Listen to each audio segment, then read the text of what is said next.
All right, this is basic automotive electricity. This is some slides that I made up when I was teaching adults at night, automotive. So this is just a very good beginning. The objectives, we're going to learn common terminology of electricity, look at some common electric tools out in the shop when we go out there and how they work. Learn how to read a wiring diagram, talk about quick diagnosing tips, and learn how to repair a broken wire. And this is just a quick overview of all of that. All right, some electrical terminology you need to remember, and I'm sure you guys have seen these before in other core classes you've taken, but you know, matter is anything solid, liquid, or gas that occupies space and has mass or weight. An atom is a microscopic particle that cannot be broken into smaller pieces without losing its properties. You have your element, a group of one type of atom, a molecule, a group of two or more atoms joined together, and a compound, which is a substance composed of molecules containing two or more elements. Parts of an atom. Electrons. They're negatively charged particles that circle in specific orbits around the nucleus of an atom. You got protons, positively charged particles are located in the nucleus of an atom. And neutrons, particles with no positivity or negative charge, but still have mass and occupy space in the nucleus. One thing to think about neutrons is neutrons neutral. Look in your car, and you put it in neutral, okay? Or you're neutral on some subject. Electricity. Electricity is the movement of free electrons from one atom to another. The basic functions of electricity is to produce light, heat, and motion. You have a conductor. It allows the flow of free of electrons. Metal, gold, silver, copper, aluminum, iron. All those are really good conductors. You have insulators. Insulators resist or stops the flow of electrons. Air, glass, plastic, rubber, and porcelain.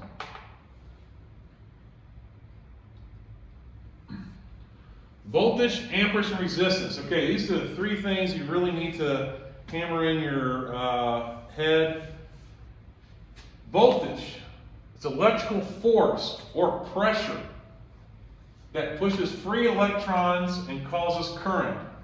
It's measured in volts. An increase in voltage will increase in current. You good with that? Amperage, or current. The rate of electrons flow in a circuit is measured in amperes, or we say amps. Current will be high if resistance is low or low voltage. Resistance, the opposition of free electron flow measured in ohms. Think about a water valve. If the valve is all the way open, then the resistance is low. If you shut it halfway, then the resistance is getting higher. And if the water flow drops, and if you shut the valve, resistance is max. Think about resistance as a thief. It steals the voltage. So, this is just letting a little bit of water out, but it's still flowing, so it still has high resistance. Then you have low resistance because all the water is flowing out, and that's max because there's no water coming out of there. So water is like, that's how most people teach you about how electricity works. Let's think of water flow, okay? Let's say you have a creek, and it's flowing pretty fast. Well, you take some rocks and you put in that creek, you know, it slows it down, right? That's resistance. All right, there's two types of current. The main one we're going to be focusing on is direct current. Direct current electron flow in one direction only. Flows from positive to negative. Found on most automobiles. Most automobiles are 12 volt. Alternating current, electron flow in alternating directions. So it goes back and forth. This means electrons flow in one direction, reverse, and flow in the opposite direction.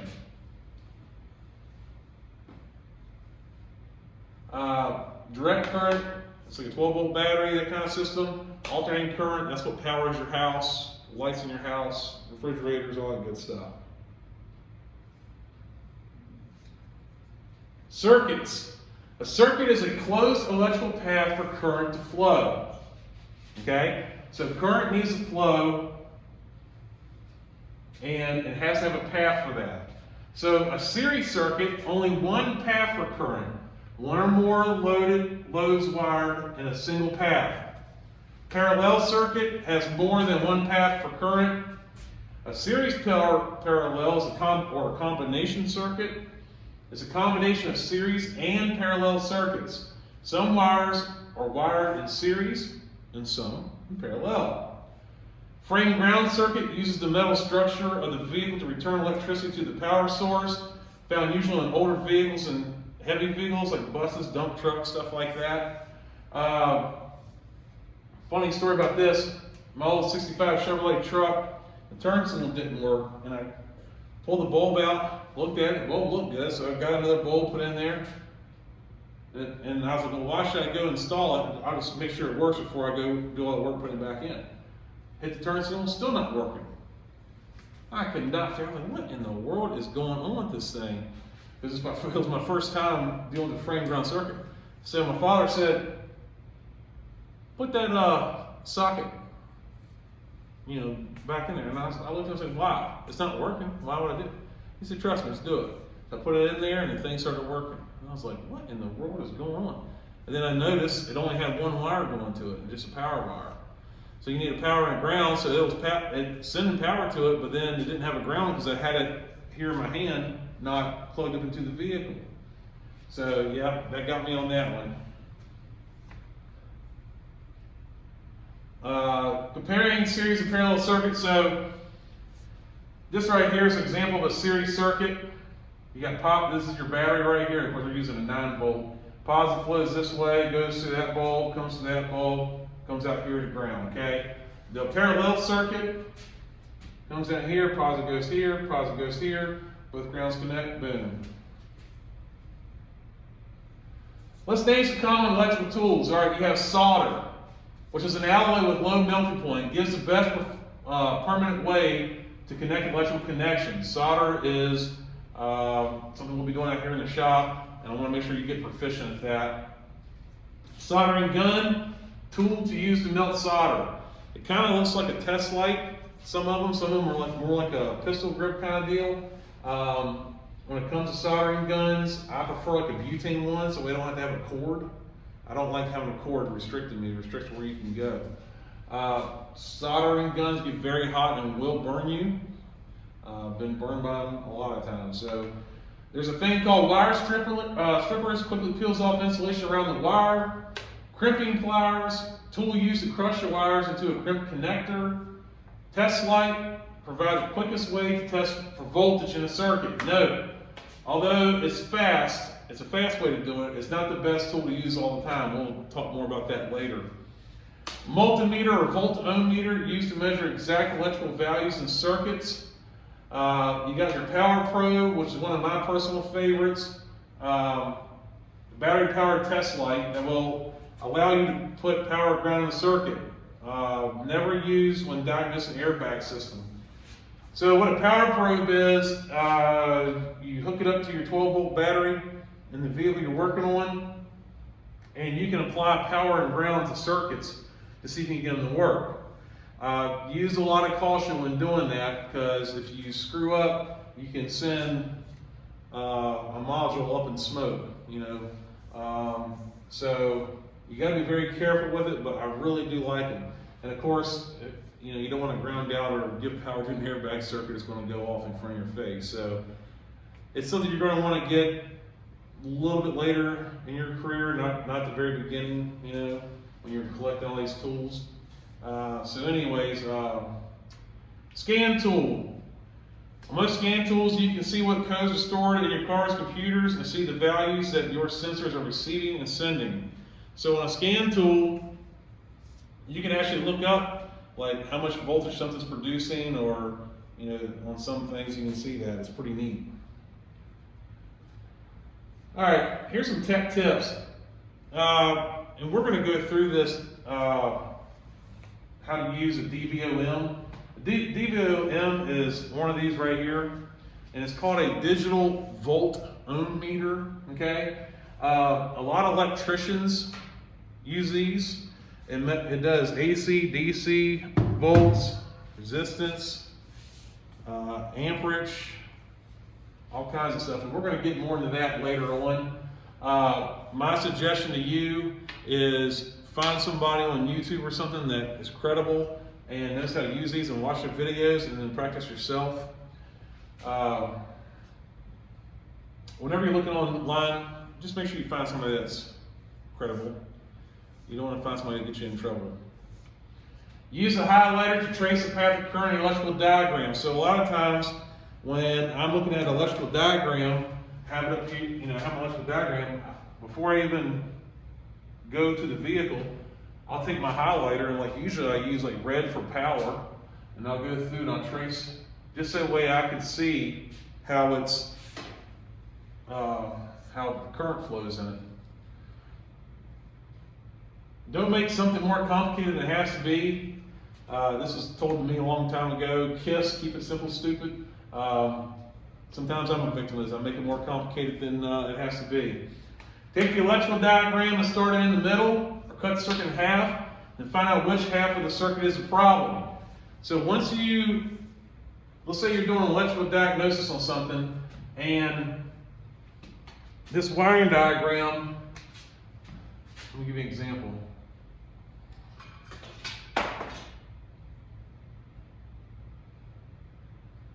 All right, if you ever see something that looks like this right here, that's a ground. That's a symbol for ground, okay? So this is my battery.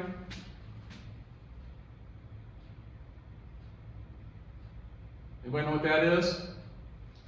Switch. That's a switch. Good job. Okay? Anybody know what that is? Fuse. Fuse. Good job.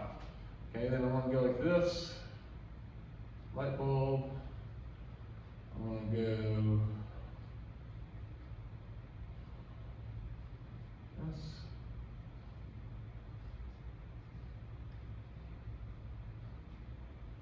All right. This right here is a series circuit. Let's say these lights are not working. I'm trying to figure out why they're not working, okay? The first thing I'm probably going to do is I'm probably going to, of course, usually checking the fuse is the simplest thing to do, right? Well, first of all, we've got to make sure our switch is closed. So, go make sure you turn your lights on, okay? If not, then your current won't flow. So the lights are not lighting up, and we don't know why yet. And this is my wiring diagram. All right, so the first thing I'm going to do, like I said, like most times checking the fuse, go on either side of the fuse. Oh, the fuse is good. So that tells me if the fuse is good, that from here to here is okay. So there's no point in trying to chase these wires down because we know that I'm getting power on both sides of that fuse. That makes sense? Right, Jar? Right? Yeah. And anyways, so let's say I have a connector here, connector here, connector here, connector here, okay? So now I know my problem is between here and the ground, okay? That's my problem area. What I probably would do, I would probably put my test light, my clamp to my test light on the positive and check for ground to make sure I have ground, okay? Let's pretend that I have ground. So check that, I have ground. So now we know the problem is between ground and there. What do you think would be a good idea? I mean, you could do whatever you want to do. You can start at this connector. You can start at one of these connectors, whichever one you want to do. If it were me, I would probably start at this connector right, or one in the middle, one of these in the middle. I'd probably start at this connector right here. Take my test light or power probe or whatever, checking for voltage. I would check from here. And let's say I had voltage right there. I know from everything there's better. All right, so now I know it's between this connector and and the ground, right? So the next thing I'm gonna do is cut this circuit in half again. And I'm gonna just keep going and keep cutting the circuit in half. So now I've saved my time by not going through all the rest of the stuff. Does that make sense? So just keep cutting your circuit in half. All right.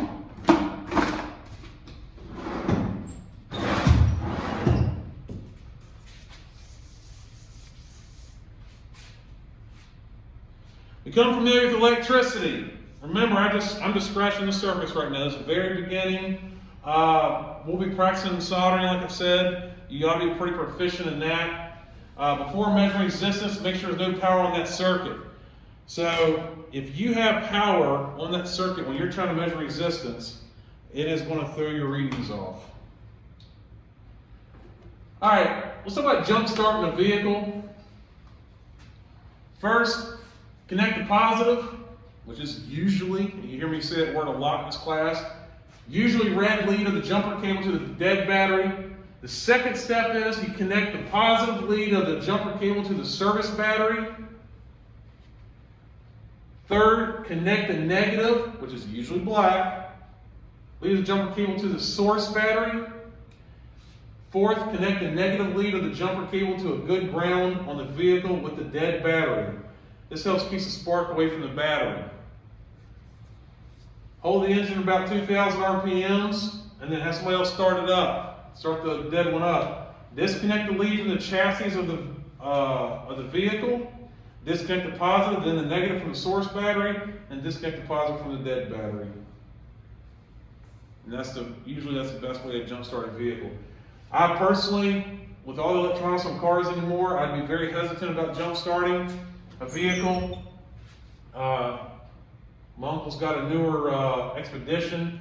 He jump started one of his vehicles, then they had a check engine light come on, and they took it to the dealer, and they were going to replace some pretty expensive fuse. So if I were you, I would probably go get a jump pack. I would invest in one of those. You can find those little personal power supply jump packs that are like the size, about as big as a brick but not as thick. Those do pretty well. I got a couple of them. That's the best way. I would shy away from jump starting somebody anymore these days. I would just get a jump pack. You just run a risk of either damaging their vehicle or your vehicle. Other terminology we're going to be talking about a little later: capacitors, resistor, Ohm's law, voltage drop, open circuit, short circuit, diode, heat shrink, types of solder, solid wire, shielded wire, butt splice, wire gauge, wire terminals, primary wire, secondary wire. DVOM stands for, anybody? Digital volt ohm meter.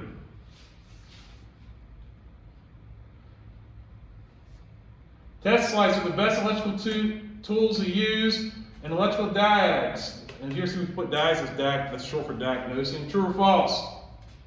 Is test like the best tool there is to use for electrical? False. Oops. Plastic is an insulator. True or false? True. If 3 bulbs are in a series circuit and one blows, all the other bulbs will work. True or false? False. You should use a power probe to diagnose the airbag system. Good job. All right, you got any questions, comments, or concerns about that? All right.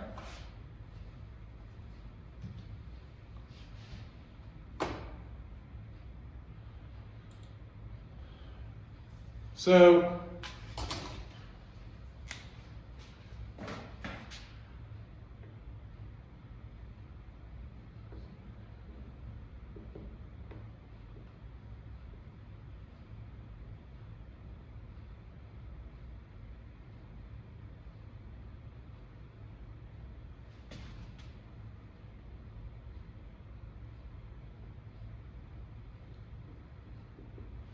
all right, so this is a